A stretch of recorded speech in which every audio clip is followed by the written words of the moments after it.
Shalom Bapak Ibu Saudara-saudari yang terkasih, kita kembali berjumpa dalam Bina Iman Kasih Solo. Saya harap Bapak Ibu Saudara-saudari pada saat ini dalam keadaan baik-baik saja. Mari Bapak Ibu Saudara-saudari, sebelum kita nantinya akan mendengarkan sebagian dari firman Tuhan, marilah terlebih dahulu kita mengawalinya dengan berdoa. Mari kita berdoa. Puji syukur kehadirat-Mu Tuhan, jikalau pada saat ini kami masih boleh sama-sama mendengarkan nantinya sebagian renungan firman daripada-Mu. Tuhan, pimpin kami pribadi lepas pribadi, dimanapun kami berada, tolong buka hati kami, pikiran kami, maupun telinga kami, agar kami sama-sama siap mendengarkan firman-Mu. Hanya di dalam nama Tuhan Yesus kami telah berdoa. Amin. Ya, Bapak Ibu, pada hari ini renungan kita akan diberikan tema iman adalah dasar. Bacaannya nanti terambil dari Ibrani 11 ayatnya yang pertama sampai dengan ke-7. Ibrani 11 ayatnya yang pertama sampai dengan ke-7. Saya akan membacakannya. Iman adalah dasar dari segala sesuatu yang kita harapkan dan bukti dari segala sesuatu yang tidak kita lihat. Sebab oleh imanlah telah diberikan kesaksian kepada nenek moyang kita. Karena iman kita mengerti bahwa alam semesta telah dijadikan oleh firman Allah. Sehingga apa yang kita lihat telah terjadi dari apa yang tidak dapat kita lihat. Karena iman Habel telah mempersembahkan kepada Allah korban yang lebih baik daripada korban Kain, dengan jalan itu ia memperoleh kesaksian kepadanya bahwa ia benar. Karena Allah berkenan akan persembahannya itu, dan karena iman ia masih berbicara sesudah ia mati. Karena iman Henokh terangkat supaya ia tidak mengalami kematian, dan ia tidak ditemukan karena Allah telah mengangkatnya. Sebab sebelum ia terangkat, ia memperoleh kesaksian bahwa ia berkenan kepada Allah. Tetapi tanpa iman, tidak mungkin orang berkenan kepada Allah. Sebab barang siapa berpaling kepada Allah, ia harus percaya bahwa Allah ada, dan bahwa Allah memberi upah kepada orang yang sungguh-sungguh mencari Dia. Karena iman, maka Nuh dengan petunjuk Allah tentang sesuatu yang belum kelihatan, dengan taat mempersiapkan bahtera untuk menyelamatkan keluarganya.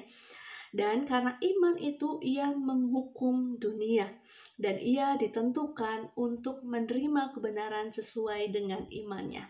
Ya, demikianlah firman Tuhan. Bapak Ibu, berbicara tentang iman pastinya sudah tidak asing lagi ya bagi kita. Banyak orang yang mengartikan iman itu dengan berbagai macam pengertian mereka. Salah satunya ada yang memaknai iman adalah pengharapan kita atau dasar harapan kita kepada Tuhan. Tentang kepercayaan kita kalau Tuhan itu mengasihi kita, Tuhan itu menyayangi kita, Tuhan itu menyertai kita.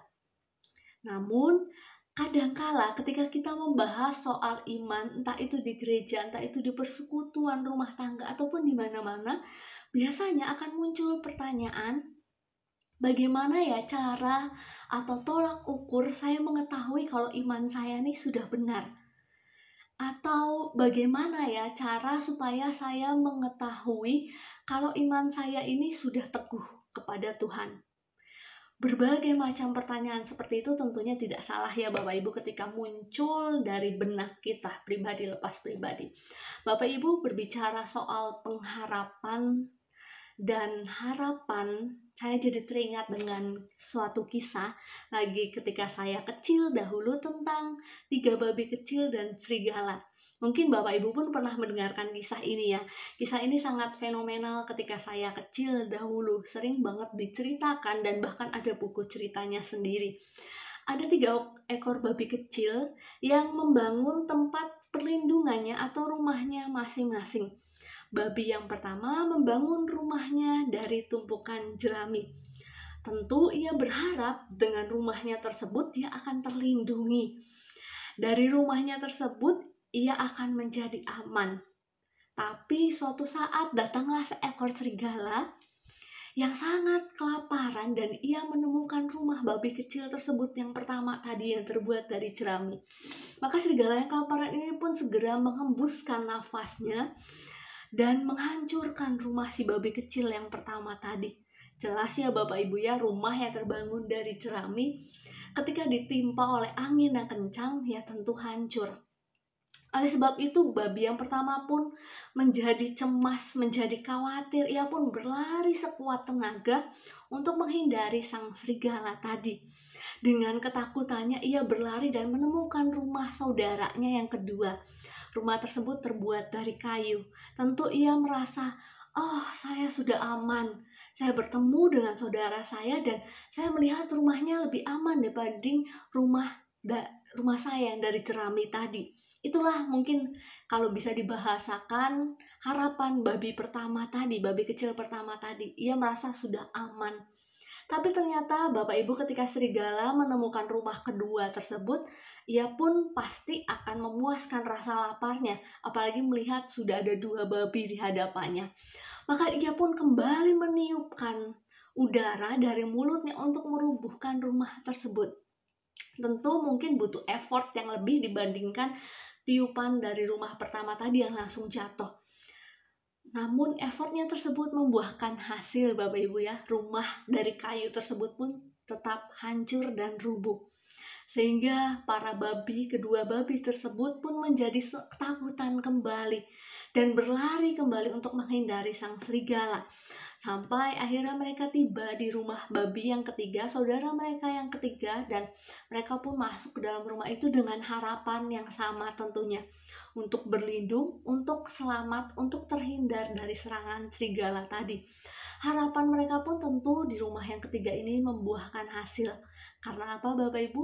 Ya, karena di cerita tersebut rumah babi ketiga terbuat dari batu bata, dasar yang sangat kokoh, dasar yang sangat baik, sangat bagus, sehingga rumah tersebut pun mau ditiup bagaimanapun dengan hembusan nafas si serigala ya, serigala sendiri yang kecapean, yang kelelahan dan kehabisan nafas, hingga akhirnya serigala pun menyerah. Nah, Bapak Ibu melihat harapan dan ketakutan para babi ini tentang pengejaran tadi, mereka berharap di rumah tersebut aman, nyaman, dan mereka terhindar dari serigala tersebut. Namun ternyata rumah yang pertama harus roboh, rumah yang kedua pun harus roboh, dan barulah di rumah yang ketiga harapan mereka terwujud. Mungkin demikianlah gambaran dengan iman kita Bapak Ibu. Iman kita pun kadangkala menemui yang namanya berbagai macam cobaan. Atau tadi ya mungkin menemui banyak sekali angin-angin dari luar. Misalkan saja ketika kita sedang tenang-tenang ada masalah yang datang. Masalah satu belum selesai, sudah ada lagi masalah yang lainnya. Mungkin itulah kehidupan kita. Selalu menemui yang namanya masalah ataupun apapun itu yang menurut kita, aduh Tuhan kok seperti ini ya. Saya sudah percaya sama Engkau, saya sudah datang kepada Engkau beribadah, persekutuan, doa saat teduh, kok saya harus mengalami hal-hal seperti ini.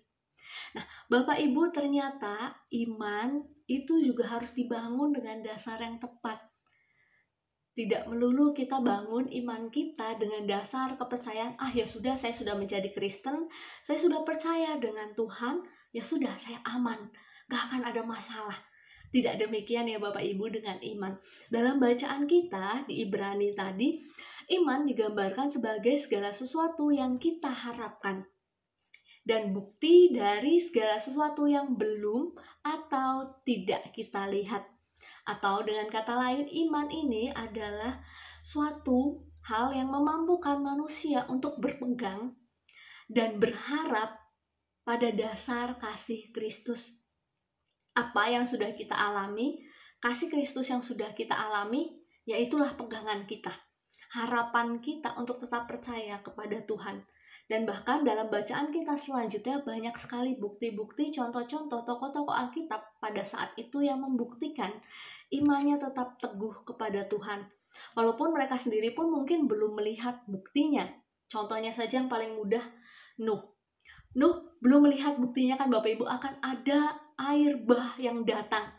Tidak ada buktinya sama sekali, bahkan orang-orang di sekelilingnya pun mengejeknya. Ini loh hari terik, sangat penuh dengan ketenangan. Dari mana air bah akan datang? Banyak sekali orang-orang yang mencibirnya. Tapi ketika ia tetap percaya, menaruh iman, pengharapannya kepada Tuhan, ya Tuhan melindungi keluarganya Bapak Ibu. Kita lihat ya, hanya keluarganya Nuh yang selamat. Itulah iman, itulah pengharapan kepada Tuhan. Walaupun mungkin kita belum dapat melihatnya atau belum dapat menjumpainya, tapi ya itulah iman kita yang kita terus pegang teguh. Lalu bagaimana sih caranya kita membangun iman Bapak Ibu? Kalau mencontoh dari tokoh-tokoh Alkitab, kita dapat melihat mereka yang mereka kejar adalah iman yang kekal, kepercayaan yang kekal. Betapa mereka percaya sama gurunya yang saat itu adalah Tuhan. Bukan soal materi. Ketika mereka melayani, contohnya saja, apakah kita melihat atau menemui mereka memungut uang? Oh, kamu sudah disembuhkan oleh Tuhan. Sini, saya minta bayarannya. Tidak kita jumpai seperti itu kan Bapak Ibu. Itulah yang mereka kejar awal-awal. Pertumbuhan imannya bukan soal materi belaka atau bukan apa-apa dikit-dikit materi. Tidak demikian. Lalu mereka juga percaya kalau Tuhan adalah role model mereka atau guru mereka. Sehingga mereka pun merasa, oh saya aman bersama dia. Tuhan saya, guru saya. Sehingga terbentuklah karakter mereka yang pantang menyerah.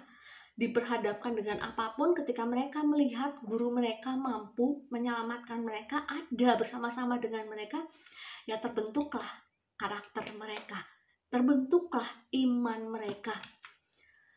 Lalu selanjutnya, Bapak Ibu, lalu bagaimana dengan iman kita pada saat ini? Mungkin kita pun tanpa sadar mengalami goncangan dalam iman kita seperti contoh kisah tadi di awal. Mungkin pada saat ini iman kita seperti rumah yang pertama yang terbuat dari jerami.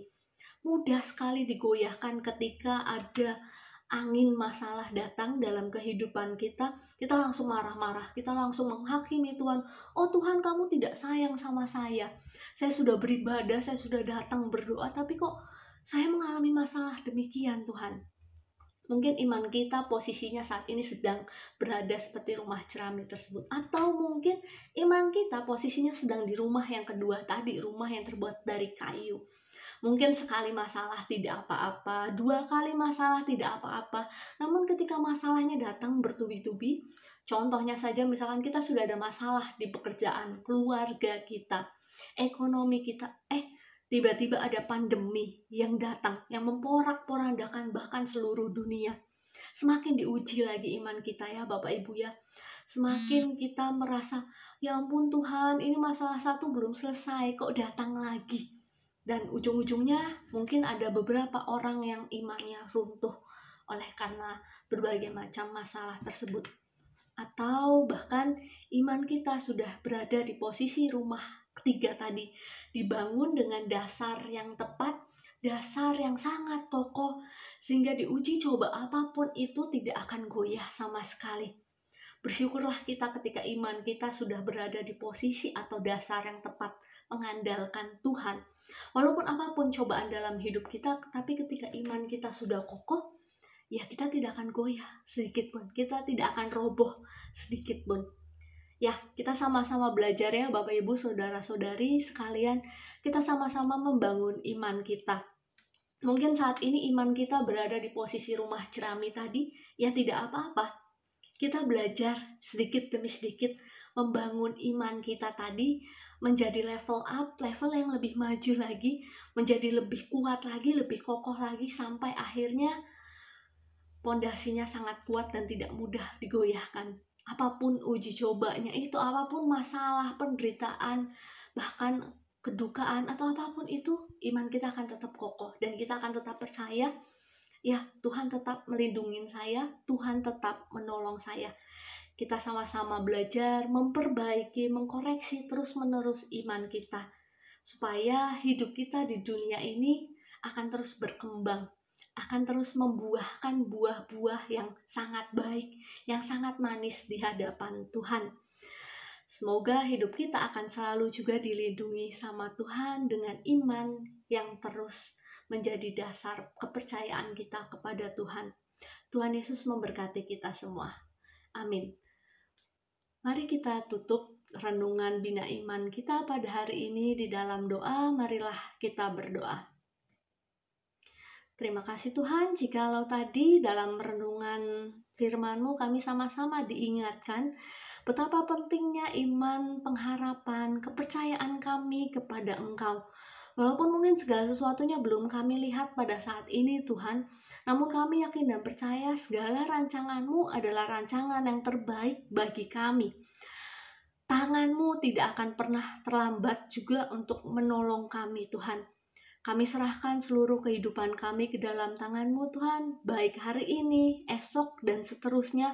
Bahkan keluarga kami pun kami serahkan ke dalam tangan-Mu Tuhan. Karena kami yakin dan percaya Engkaulah yang jauh mengetahui kehidupan kami dibandingkan kami. Tuhan, kami juga serahkan seluruh pergumulan kami pada saat ini Tuhan, pribadi lepas pribadi Tuhan. Untuk keluarga kami mungkin, ekonomi kami, pekerjaan kami, pendidikan anak-anak kami Tuhan, atau bahkan di antara kami yang masih mencari pasangan hidup, dan segala pergumulan lainnya Tuhan, kami serahkan semuanya ke dalam tangan-Mu, karena kami yakin dan percaya Engkaulah yang akan menjawab segala pergumulan kami pada saatnya nanti. Terima kasih Tuhan, hanya di dalam nama Tuhan Yesus, doa yang jauh dari sempurna ini kami panjatkan. Amin.